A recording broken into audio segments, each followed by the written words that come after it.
नमस्कार, time news मध्ये मी कैलास सोनवणे आपले हार्दिक स्वागत करतो। सुरुवातीला पाहूया 24 तासातील ताज्या घडामोडी। सिटी सर्वेतील भ्रष्ट अधिकाऱ्यांविरोधात मनसेतर्फे करण्यात आले अनोखे आंदोलन। मनपाच्या जप्ती पथकामार्फत शहरातील 3 गाळे करण्यात आली सील। धुळ्यात शिवसेना जिल्हा संपर्क कार्यालयाचे गुरुवारी खासदार श्रीकांत शिंदे यांच्या हस्ते उद्घाटन। आदिवासी समाजाच्या मसनवटीच्या जागेत भिंत बांधण्यासाठी पोलीस संरक्षण मिळण्याची मागणी। थकीत कर्ज वसुलीबाबत चर्चासत्र संपन्न। आणि पोषण आहार बंद न करता बचत गटांमार्फत वाटप करण्याची मागणी। आता बातमीपत्र विस्ताराने। धुळे येथील महाराष्ट्र नवनिर्माण सेनेतर्फे शहरातील सिटी सर्वेतील भ्रष्ट अधिकाऱ्यांसाठी पैशाचा हार तर जनतेला चॉकलेट वाटून अनोखे आंदोलन करीत अधिकाऱ्यांना घेराव घालून जाब विचारण्यात आला। धुळे शहरातील सिटी सर्वेतील भ्रष्ट अधिकाऱ्यांसाठी पैशांचा हार तर जनतेला चॉकलेट वाटत महाराष्ट्र नवनिर्माण सेनेतर्फे आंदोलन करीत सिटी सर्वेतील अधिकाऱ्यांना घेराव घालून जाब विचारण्यात आला। याबाबत अधिक माहिती अशी की शहरातील सिटी सर्वे कार्यालयात मालमत्तेची कागदपत्रे तयार करून घेताना नागरिकांकडून पैसे घेतले जात आहेत। परिणामी स्वतःची मालमत्ता असून देखील नागरिकांना आर्थिक भुर्दंड सहन करावा लागत आहे। या संदर्भात महाराष्ट्र नवनिर्माण सेनेच्या जनहित कक्षाकडे तक्रारी प्राप्त झाल्या। त्या अनुषंगाने बुधवारी महाराष्ट्र नवनिर्माण सेनेच्या जनहित कक्षाचे शहराध्यक्ष जितेंद्र वैसाने यांच्या नेतृत्वात अनोखे आंदोलन करण्यात आले। यात भ्रष्ट अधिकाऱ्यांसाठी पैशांचा हार तर जनतेसाठी चॉकलेट वाटप करण्यात आले। दरम्यान ज्या अधिकाऱ्यांसाठी पैशांचा हार नेण्यात आला होता ते दोन्ही अधिकारी कार्यालयात नसल्याने मनसे पदाधिकाऱ्यांनी घोषणाबाजी करीत आंदोलनाकडे लक्ष वेधून घेतले। तसेच सिटी सर्वेतील अधिकाऱ्यांना घेराव घालून जाब विचारण्यात आला। या अनोख्या आंदोलनात जितेंद्र वैसाने, प्राची कुलकर्णी, हर्षल परदेशी, शामक दातबाई, सत्यम सिसोदे आदी सहभागी झाले होते। मुद्दा असा होता की सिटी सर्वे कार्यालयात त्यांना जे एजंट लोक लावलेले ते एजंट मार्फत इथे ना पैसे वसुली होते। त्या विषयावर आम्ही वारंवार तक्रारी अर्ज करूनही वाघ साहेब व वाघ मोठे साहेब हे कुठल्याच प्रकारची कारवाई करत नसल्यामुळे आज आम्ही इथे आंदोलन करण्यासाठी जमलेलो आहोत व आंदोलन झालेलं आहे। परंतु आज दोघंही साहेब हजर नसताना त्यामुळे आम्ही फक्त त्या कर्मचाऱ्यांशी चर्चा केली व त्या चर्चेमध्ये आम्हाला फक्त सांगण्यात आलं आहे की साहेब आल्यानंतर तुम्ही भेटा। तसंच आम्हाला आज पोलीस प्रशासनाने खूप मदत केलेली आहे, सर्वांनी आम्हाला मदत केलेली आहे। त्याच्यामुळे सिटी सर्वेवाल्यांसाठी हा पैशांचा हार आणि जनतेसाठी हे चॉकलेट जे यांचं धोरण आहे, हे पैसे घेता आणि लोकांना चॉकलेट देता।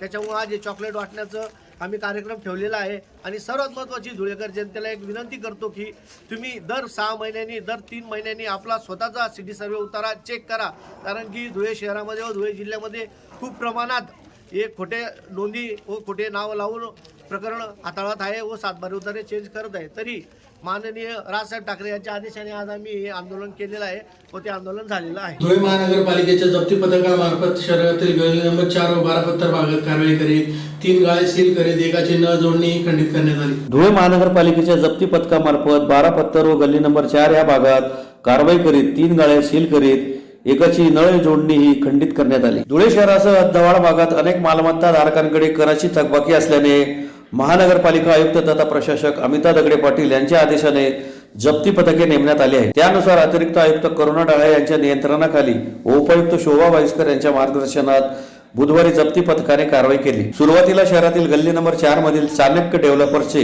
आबा पाटील यांचा गाळा सील करण्यात आला। त्यांच्याकडे 1,05,086 रुपये थकबाकी असल्याने व वारंवार नोटीस देऊनही प्रतिसाद न दिल्याने ही कारवाई करण्यात आली। त्यानंतर पेठ भागात 12 पत्तर येथे मोहम्मद रमजान सिराज अहमद यांच्याकडे 75,274 रुपयांची थकबाकी असल्याने त्यांचे 2 गाळे सील करण्यात आले। तसेच त्यांची नळ जोडणीही खंडित करण्यात आली।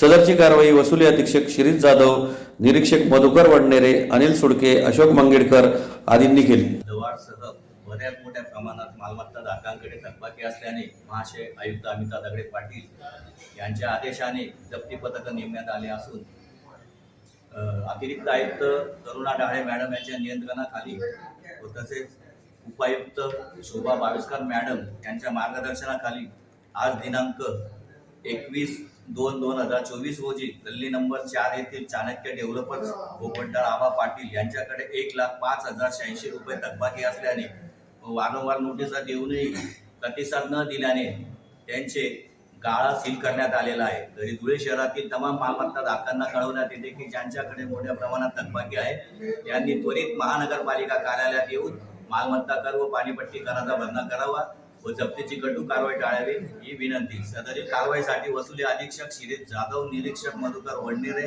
अनिल सुलके, अशोक मंगिडकर आदींनी कारवाई केलेली आहे. खासदार डॉक्टर श्रीकांत शिंदे व उद्योगमंत्री उदय सामंत यांच्या हस्ते गुरुवारी धुळे जिल्ह्यातील पहिल्या शिवसेना जिल्हा संपर्क कार्यालयाचे उद्घाटन तसेच 40 कोटी रुपयांच्या निधीतून होणाऱ्या रस्त्यांच्या कामाचा शुभारंभ होणार असल्याची माहिती शिवसेना जिल्हा प्रमुख मनोज मोरे यांनी पत्रकार परिषद घेऊन दिली. खासदार डॉक्टर श्रीकांत शिंदे व उद्योगमंत्री उदय सामंत यांच्या हस्ते गुरुवार दिनांक 22 फेब्रुवारी रोजी धुळे जिल्ह्यातील पहिल्या शिवसेना जिल्हा संपर्क कार्यालयाचे उद्घाटन तसेच 40 कोटी रुपयांच्या निधीतून होणाऱ्या रस्त्यांच्या कामांचा शुभारंभ होणार असल्याची माहिती शिवसेना जिल्हा प्रमुख मनोज मोरे यांनी पत्रकार परिषद घेऊन दिली. खासदार डॉक्टर श्रीकांत शिंदे यांच्या धुळे दौऱ्याच्या पार्श्वभूमीवर मनोज मोरे यांनी त्यांच्या कार्यालयात पत्रकार परिषद घेतली. त्यांनी माहिती देताना सांगितले की खासदार शिंदे हे नंदुरबार जिल्ह्याच्या दौऱ्यावर असून हेलिकॉप्टरने विमानतळावर त्यांचे सकाळी 8 वाजता आगमन होईल. मोराणे बायपास मार्गाने ते विविध कार्यक्रमांच्या स्थळी उपस्थित राहतील. साक्री रोडवरील सिंधुरत्न शाळेकडे जाणाऱ्या रस्त्याच्या कॉन्क्रीट करण्याचा कामाचा शुभारंभ खासदार शिंदे आणि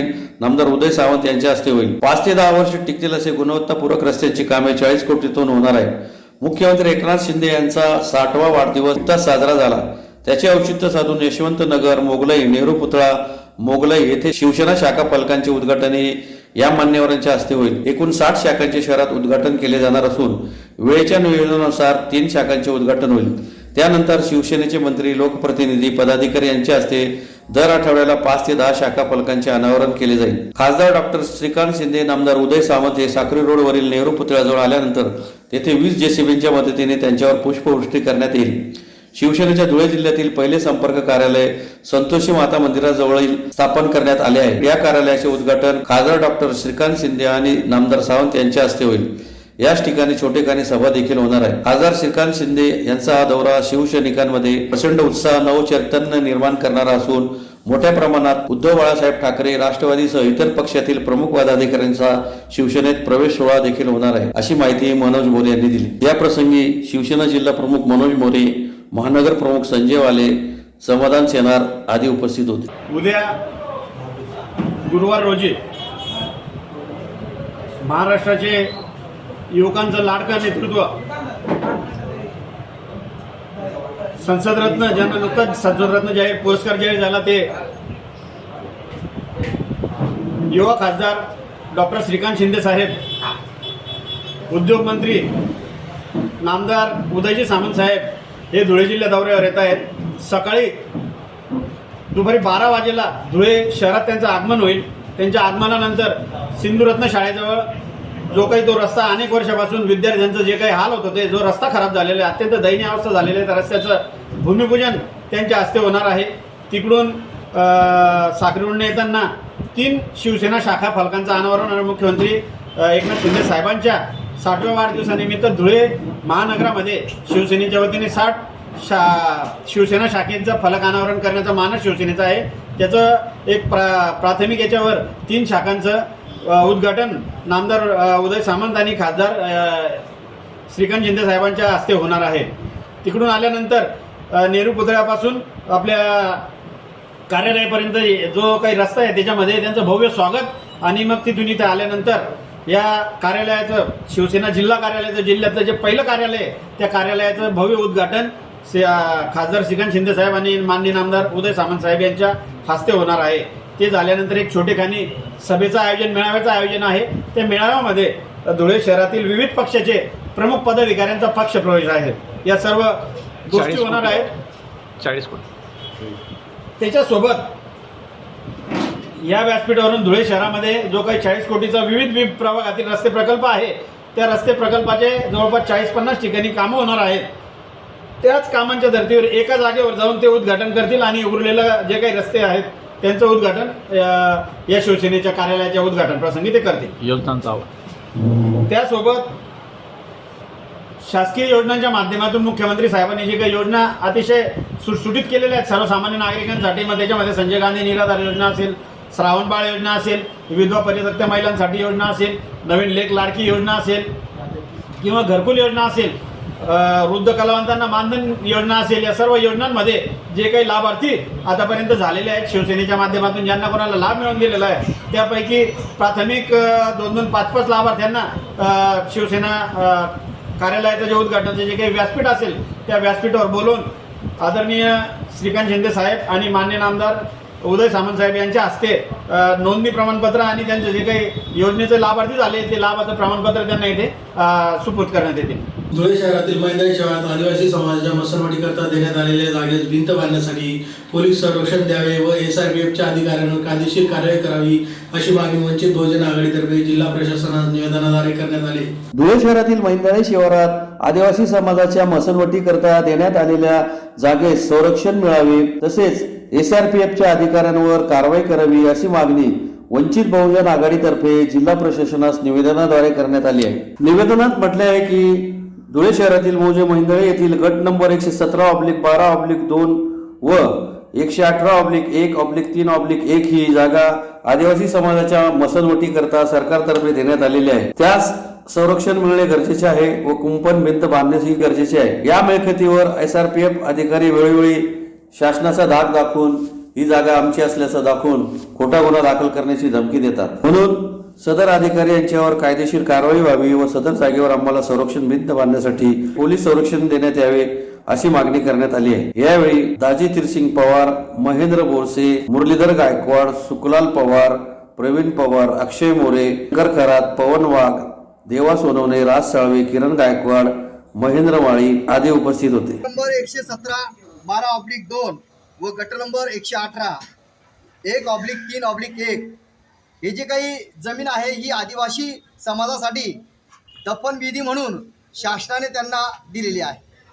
परंतु त्या ठिकाणी SRPचं जे काही कंपाऊंड आहे ते बेकायदेशीरपणे माननीय काळे साहेबांनी त्या ठिकाणी करून ठेवलेलं आहे आणि जागा जर साफ करायला आम्ही त्या ठिकाणी गेलो तर त्या ठिकाणी आम्हाला हुलकावून देण्याची प्रक्रिया माननीय SRPचे जे काही माननीय अधीक्षक साहेब आहेत ते त्या ठिकाणी आपले आरेरावी करत असतात, शासनाचा मुजर दाखवत असतात आणि शासनाची ताकद बेकायदेशीरपणे त्या ठिकाणी वापरत असतात.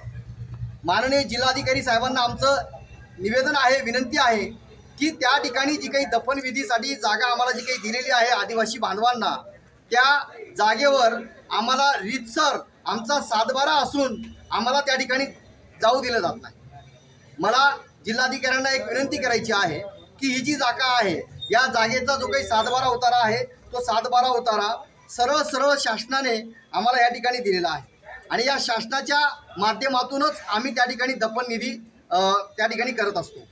म्हणून आता त्या ठिकाणी जे काही कंपाऊंड आहे ते कंपाऊंड करण्याचं आम्हाला परमिशन जिल्हाधिकारी यांच्या मार्फत दिली पाहिजे आणि त्याचसोबत पोलीस प्रोटेक्शन देखील त्या ठिकाणी दिलं गेलं पाहिजे की जेणेकरून शासन व्यवस्थेचा त्या ठिकाणी कुठलाही दुरुपयोग होणार नाही आणि संबंधित जे काही SRPचे जे काही जवान आहेत त्या ठिकाणी येऊन आम्हाला त्या ठिकाणी हुलकावून लावणार नाही. तर या ठिकाणी जी काही जागा आहे ती आमचीच जागा आहे. आमचीच जागा जर त्या ठिकाणी आमच्याकडे हिसकवत असतील तर या ठिकाणी सरकारचं कोणतं धोरण आहे हे आमच्या लक्षात येत नाही.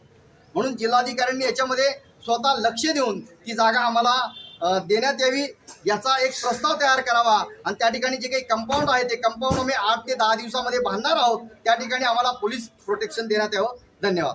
धुळे जिल्हा सहकारी पतसंस्था महासंघ फेडरेशन तर्फे थकीत कर्ज वसुलीबाबत चर्चासत्राचे शहरातील स्टेट बँकेसमोरील धुळे शहर व तालुका पतसंस्था कार्यालय येथे बुधवारी आयोजन करण्यात आले होते. धुळे जिल्हा सहकारी पतसंस्था महासंघ फेडरेशन तर्फे शहरातील स्टेट बँकेसमोरील धुळे शहर व तालुका पतसंस्था कार्यालय येथे थकीत कर्ज वसुलीबाबत चर्चासत्राचे बुधवारी आयोजन करण्यात आले होते. पतसंस्थेच्या विविध कर्ज वसुलीसाठी विविध अडचणींना सामोरे जावे लागते. या अडचणींना सामोरे जाऊन वसुली कशा प्रकारे करावी याबाबत अनेकांनी मार्गदर्शन केले. सर्व पतसंस्थांच्या वसुलीसाठी विविध उपाययोजना करण्यात आल्या असून सहकार कायद्याच्या बंधनात राहूनच वसुली करावी असे मार्गदर्शनही करण्यात आले. या प्रसंगी फेडरेशनचे गटनेते गोपाल केले, पतसंस्था फेडरेशनचे अध्यक्ष लक्ष्मीकांत शहा, उपाध्यक्ष देवा पाटील, सचिव रवींद्र वाणी, कार्यकारी संचालक शरद देवरे, संचालक उदय शिनकर, डॉक्टर दरबारसिंग गिराशे, विशाल साळुंके, बीटी देवरे आदी उपस्थित होते.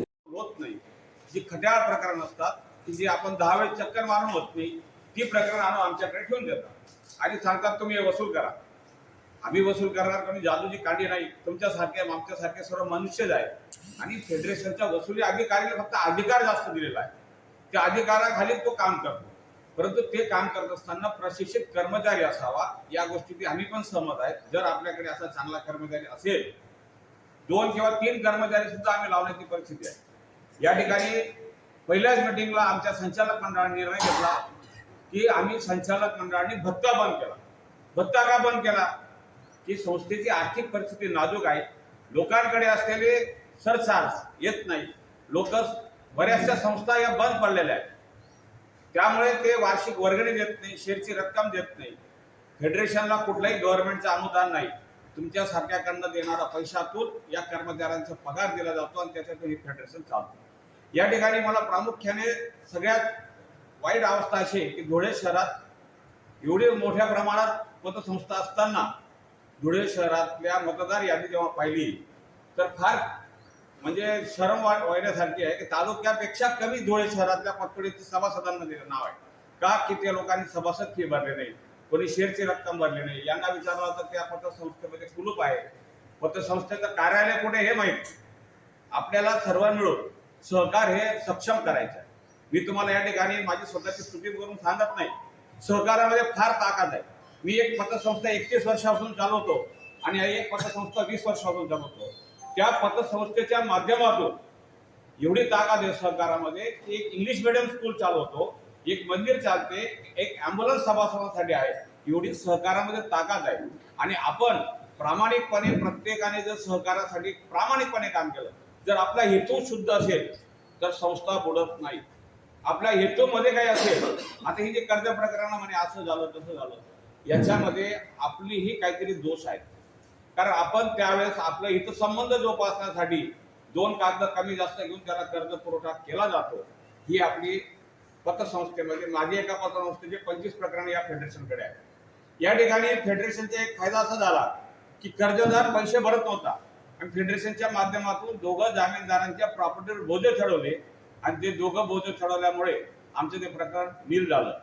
कारण कर्जदाराच्या प्रॉपर्टीसह फेडरेशनच्या एवढे अधिकार आहेत की आपल्या जामीनदारांच्या प्रॉपर्टीवर सुद्धा फेडरेशन बोजे चढू शकते आणि ते फेडरेशन जामीनदाराच्या प्रॉपर्टीवर जेव्हा चढतो त्यावेळेस तो जामीनदार त्या कर्जदाराकडे 10 वेळेस जातो आणि आपले पैसे भरायला त्याला प्रवृत्त करतो. की आपल्याला जास्त प्रेम करणारे कर्जदाराला सांगायचे तुम्ही पैसे भरा आणि इकडे डिपॉझिटरला सांगायचे की त्यांना त्रास आहे, काहीची राग करत तरी सुद्धा आपण हिमतीने काम करतो.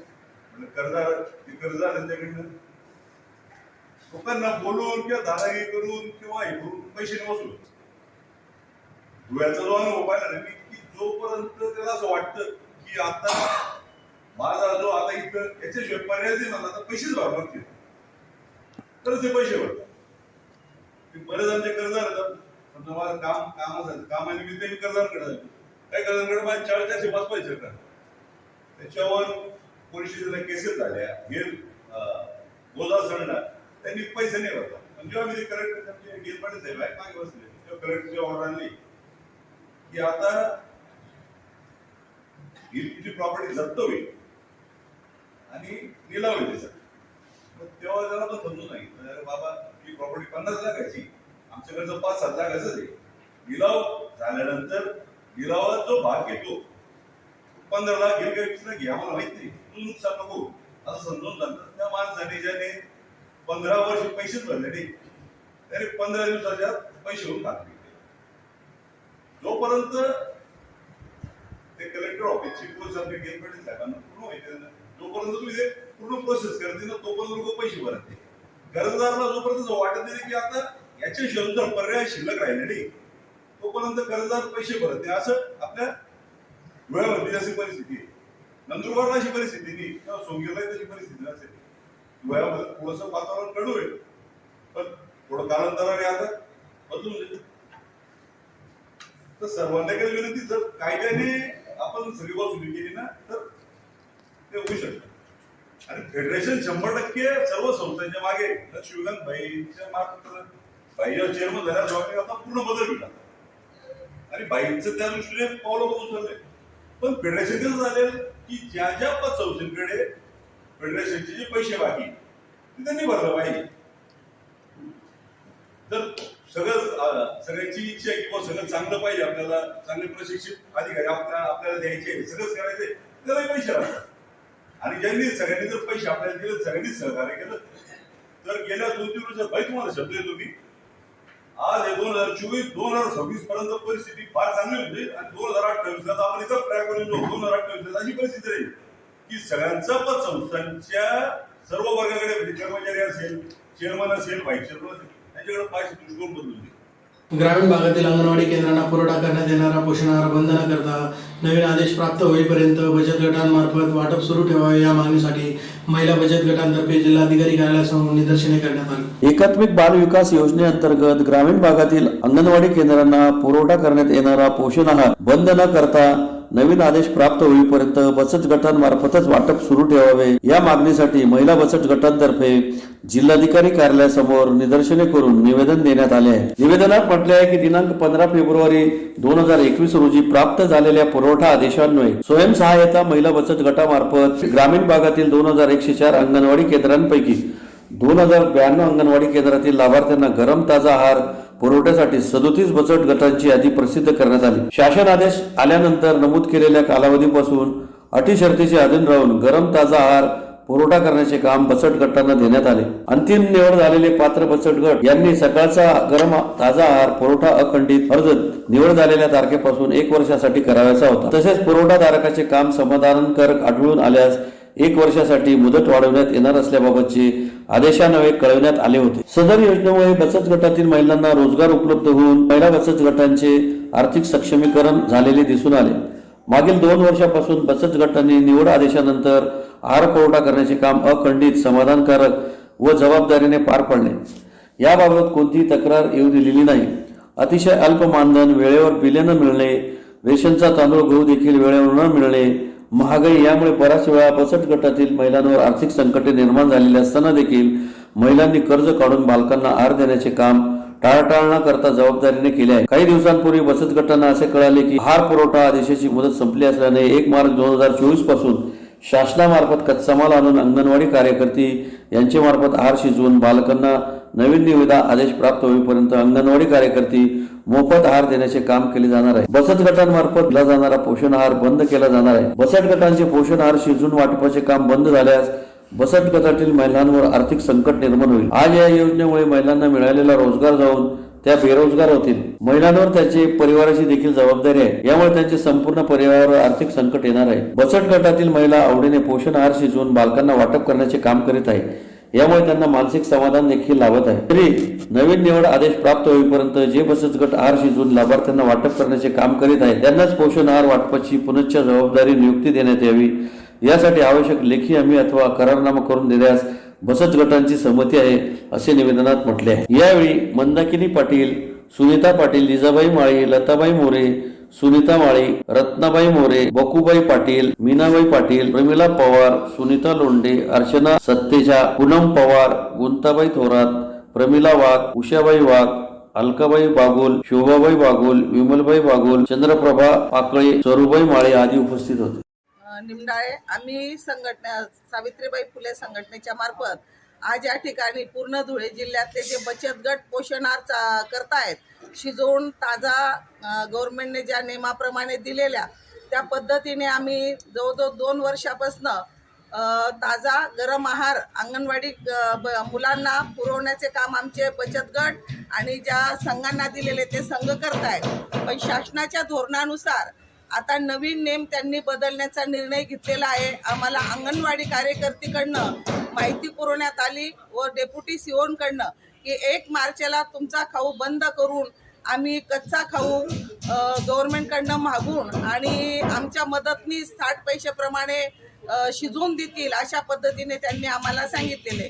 पण आमचं असं म्हणणं आहे की बुवा जे 2 वर्षापूर्वी आम्हाला जे दिले अजून त्याच्यात 2 महिने बाकी त्यांची नोटीस. पण ज्या वेळेसला आमचं टेंडर भरले गेलं ज्या वेळेसला आमच्या बचत गट खाऊ शिजवत होते त्याच्यानंतर यांनी टेंडरचं एक खूळ आणलं. हे सरकार आल्यानंतर त्यालाही आमच्या महिला साक्षात उंचणी त्यांनी काय त्रास झाला काय नाही झाला त्यांचं किचन तपासण्यापासून काय नाही त्यांना संघर्ष करावा लागला. एवढा संघर्ष करून त्यांनी 1 ते 1.5 वर्षापासून हा खाऊ शिजवत आहे. आणि त्या शिजवल्याच्या मागे एक आमचं म्हणणं आहे की आम्हाला जो 8 रुपये दिले जातात 8 रुपये एक प्रति मुलामागे आणि त्याच्यामध्ये आम्हाला 10 ते 11 महिने बिल मिळत नाही. तेही आम्ही सहन केलं. आम्हाला वेळेवर गहू तांदूळ मिळाला नाही तेही आम्ही सहन केलं आणि एवढं सहन करून एवढा संघर्ष करून यांच्या कार्यकर्त्या संपावर गेल्या असताना सुद्धा आम्ही मुलांना पोषण आहार पुरवला आणि आता अचानक गव्हर्नमेंटने शासनाने असा काय निर्णय घेतला की ह्या लोकांकडनं खाऊ काढून घ्यायचा आणि एखादी एक मालदार किंवा एखादी मंत्र्याचा माणूस धरून त्याला तो टेंडर द्यायचा आणि त्यांनी लोकांना राबवायचं. हे शासनाचं काय धोरण आहे का काय फसवेगिरी आहे का महिलांची काय खेळ खेळत आहे का डावपेच खेळत आहेत हेच काही आम्हाला कळत नाहीये. सरकारला म्हणा खेळायचं असेल की नुसती दिशाभूल करून खेळू नका. आमचं जे पत्रात दिलेलं आहे आमचा जो हक्काचा आहे तो आम्हाला करू द्या आणि आमच्या महिलांना जो रोजगार मिळतोय आम्ही 10 महिने व्याजाचा पैसा काढून लहान मुलांना इतका ताजा आहार आणि व्यवस्थित दिलं जाते की प्रत्येक गावामध्ये जाऊन विचारा. पुढाऱ्यांना नका विचारू, ज्याचे मुलं आहेत त्यांना विचारा की ह्या गटाच्या महिला खाऊ कसा दिला जातो आणि कशा पद्धतीची चव असते. यांचा दिलेला खाऊ आणि आमच्या दिलेल्या खाऊमध्ये तुलना कोणीही करू शकणार नाही असं आम्ही प्रामाणिकपणे सगळ्या बचत गटाच्या महिलांकडनं मी सांगू इच्छिते. आणि आता आमच्या महिला बचत गटांकडनं जर काढून तुम्ही शासन निर्णय घेत असेल तर हा चुकीचा निर्णय घेते की शासनाला पुढे यायचं आहे का मागे ओढायचे हेच आम्हाला कळत नाही. शासन एकीकडे दुसऱ्याला एक चॉकलेट देतो, 5 वर्ष आम्ही फुकट धान्य देणार आणि एकीकडे दुसरे चॉकलेट देतो की गरिबांचे रोजगार हिसकून आणि दुसऱ्यांच्या दाढींमध्ये टाकणार. असं प्रत्येक बाजूने यांनी काहीतरी धोरण करताय. मोठ्या कंपनींना विकले जात आहेत आणि मोठ्या कंपनींना देऊन का बरं त्यांना काय भीक लागलेली का?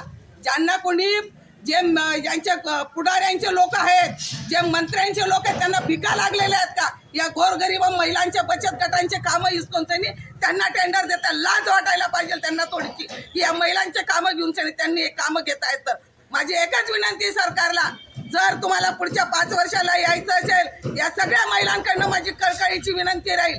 जर पुढच्या 5 वर्षांनी ते आमिष नका दाखवू आम्हाला. 2 भांडे देऊ राहिले, 1 पेटी देऊ राहिले, धान्य देऊ राहिले ही आम्ही दाखवून आपण गरिबाचा आम्हाला घेतलेला आमचा जो रोजगार आहे आम्हाला तो करू द्या आणि व्यवस्थित करू द्या एवढीच आमची विनंती आहे. जर आमचा रोजगार हिसकला तर आम्ही काय करू याचं तुम्हाला आज मी कल्पना सुद्धा करू शकणार नाही.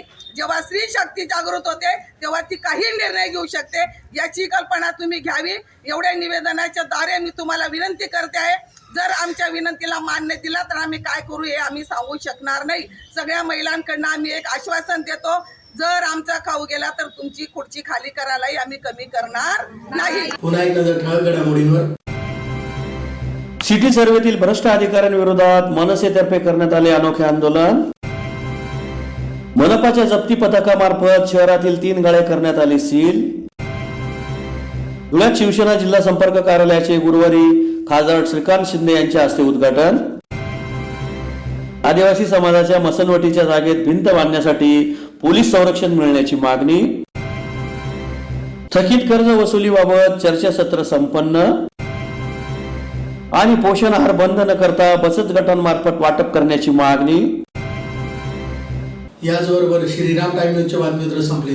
दिवसभरातील ताज्या घडामोडींसाठी पाहत राहा श्रीराम टाइम न्यूज. भेटूया पुढील प्रसारणात. तोपर्यंत नमस्कार.